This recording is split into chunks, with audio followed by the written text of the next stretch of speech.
অনেকেই প্রশ্ন করেন মকরের জীবন থেকে দুঃখ কষ্ট অভাব কবে নাগাদ দূর হবে, অন্ধকার ভাগ্যে আলোর পরশ কবে লাগবে।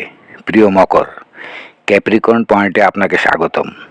যদি নতুন হয়ে থাকেন তাহলে চ্যানেলটি সাবস্ক্রাইব করতে অনুরোধ রইল, আর যারা এরই মধ্যে সাবস্ক্রাইব করেছেন তাদের প্রতি অশেষ কৃতজ্ঞতা। তো যে বিষয় দিয়ে শুরু করেছিলাম যে মকরের দুঃখ কষ্ট অভাব কবে নাগাদ দূর হবে, মকরের অন্ধকার ভাগ্যে আলোর পরশ কবে লাগবে।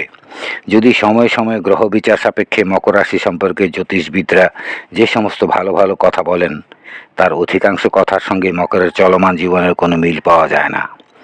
আর এসব নিয়ে মকর জীবনে আক্ষেপের কোনো সীমা পরিসীমা থাকে না।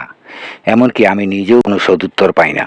সম্প্রতি ইউটিউবে কয়েকটি ভিডিও দেখেছি যেগুলো অতীত জীবনে পদচারণা নিয়ে নানা রকম কথাবার্তা শুনে কৌতূহলী হয়ে উঠেছিলাম।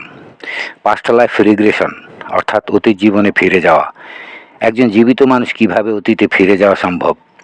ভারতে এমন অনেকেই আছেন যারা পিএলআর সেশন করিয়ে থাকেন। ব্যাপারটা হিপনোটিজম বা সম্মোহনের মাধ্যমে মানুষটিকে ঘুম পাড়িয়ে তার অবচেতন অর্থাৎ তার সাবকনশাস মাইন্ডকে নানা রকম প্রশ্ন করে তার অতীত সম্পর্কে নানা কথা জেনে নেওয়া হয়, যাকে অ্যাস্ট্রাল জার্নি বা আকাশিক যাত্রা বলে থাকেন। এই যাত্রায় আগের জন্মের কয়েকটি জন্ম ঘটনা থেকে উদ্ভূত বর্তমান জীবনের নানা দুর্ভোগের রহস্য উদ্ঘাটনের চেষ্টা করেন।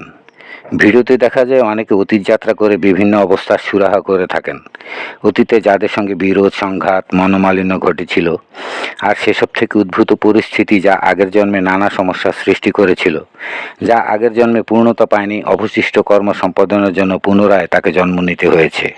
পিএলআর থেকে জানা যায় বর্তমান জীবনের দুঃখ আনন্দ অভাব কষ্ট সবই অতীত জীবনের বা পূর্বজন্মের কর্মফল। আমরা কোনো না কোনোভাবে পূর্বজন্মের দায় শোধ করে চলেছি।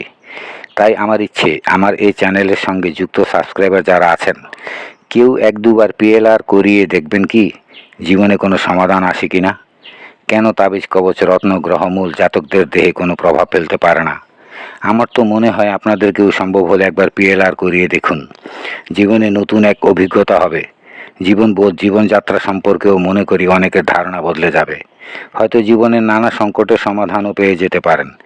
এমনই জ্যোতিষশাস্ত্রে বলা আছে তারাই মকর রাশিতে জন্ম লাভ করেন অতীত জীবনে যাদের কর্মে খুব বেশি ঋণ অনাচার অত্যাচার রয়েছে। মকর রাশি লগ্ন তাদেরই হয় এই কারণে, যাতে করে নতুন জন্মে অতীতের পাপ কাটিয়ে উঠতে পারে, অসম্পূর্ণ কাজকে কোনোভাবে সম্পাদন করতে পারে। পিতামাতা বা শিক্ষকের কাছে যে শিশুটি অতি প্রিয় অতি আদরের, তার প্রতি তাদের রক্তচক্ষুর দৃষ্টি বেশি পড়ে।